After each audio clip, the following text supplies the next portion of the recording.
پاکستان میں کوئی امدادی قیمت نہیں ہے.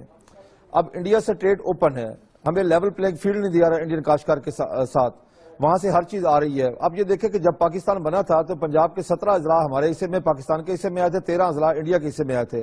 آج وہ 13 اضلاع 120 کروڑ کی آبادی کو فیڈ کر رہے ہیں, کیونکہ وہاں حکومتی ترجیحات میں زراعت شامل ہے, اور پاکستانی 17 اضلاع کیا 20 کروڑ کی آبادی کو فیڈ نہیں کر سکتے. صرف اور صرف وجہ یہی ہے یہاں پہ نہ ریسرچ ہے, نہ کوئی مارکیٹنگ سسٹم ہے. دنیا میں آپ نے ابھی لکھا ہوا ہے کہ 7% جی ایس ٹی, یہاں پہ 17% جی ایس ٹی ہے ہمارے انپوٹس پر. اور دنیا میں پاکستان واحد ملک ہے جہاں پر زرعی مداخل پر جی ایس ٹی ہے. نہ انڈیا میں ہے, نہ چائنا میں ہے, نہ کسی اور ملک میں ہے. یہاں پہ ہمارے اوپر ایگریسو ٹیکسز ہیں, مارکیٹنگ سسٹم ناقص ہے, ریسرچ نہ ہونے کے برابر ہے. حکومتوں کی ان کے اندر ان کی نیت ہی نہیں ہے کہ زراعت کو بہتر کریں. میں یہ سمجھتا ہوں کوئی نہ کوئی ایسی طاقت ضرور ہے جو زراعت کو بہتر نہیں ہونے دیتی. کہ یہ وہی زراعت ہے جب پاکستان نے ایٹمی دھماکہ کیا تھا, جو یہاں پہ ریسرچ ختم ہوگی, اس ریسرچ کو بہتر کیا جائے. اور ہماری ایک اسپیشل جو ڈیمانڈ ہے کہ انڈیا سے زرعی ٹریڈ بالکل بند کی جائے ٹل لیول پلینگ فیلڈ. جب تک ہمیں انڈیا کے کاشتکار کے ساتھ لیول پلینگ فیلڈ نہیں دیا جاتا اس وقت تک انڈیا سے بالکل ٹریڈ نہ کی جائے.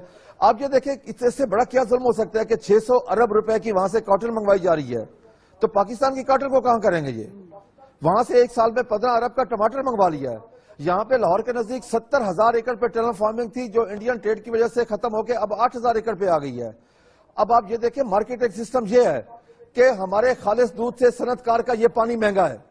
ہمیں یہ نیسلے وغیرہ کو 45 روپے لیٹر دیتے ہیں, اپنا پانی 50 روپے لیٹر بیچتے ہیں, اس میں کوئی چیک نہیں ہے. ہماری کسی سبزی کا ریٹ بہتر ہوتا ہے تو ڈی سی او مارکیٹ میں منڈی میں پہنچا ہوتا ہے اس کا ریٹ کم کریں.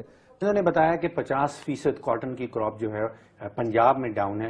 اوور آل پورے پاکستان میں جو ہے وہ 30% کاٹن کی کراپ اس سال ڈاؤن آئی ہے. اور رائس کی ایکسپورٹس جو ہیں, بہت بڑا رائس کا ایکسپورٹر ہے پاکستان, وہ 45% ڈاؤن ہیں آلریڈی. اور جو نقصانات ہیں صرف کاٹن کی کراپ کے اندر وہ کوئی 1.7 ارب ڈالر کے نقصانات کسانوں کو ہوں گے. جو آپ نے ذکر کیا کہ کھاد کے اوپر بھی ڈیوٹی لگی ہے, ادویات کے اوپر ڈیوٹی ہے, بیج کے اوپر ڈیوٹی ہے, بجلی کے اوپر ڈیوٹی ہے, ڈیزل کا آپ نے ذکر کیا اس کے اوپر بھی 50% سے زائد ڈیوٹی ہے ڈیزل کے اوپر.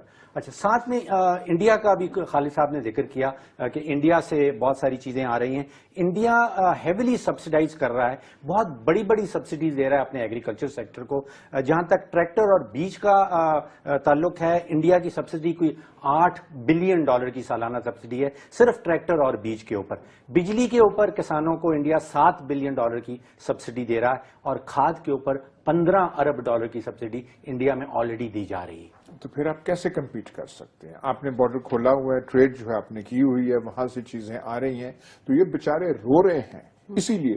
لیکن کوئی دیکھیے وہ ایگریکلچر کے بارے میں کوئی ڈبیٹ ہی نہیں ہے, کوئی ڈسکشن ہی نہیں ہے. گورنمنٹ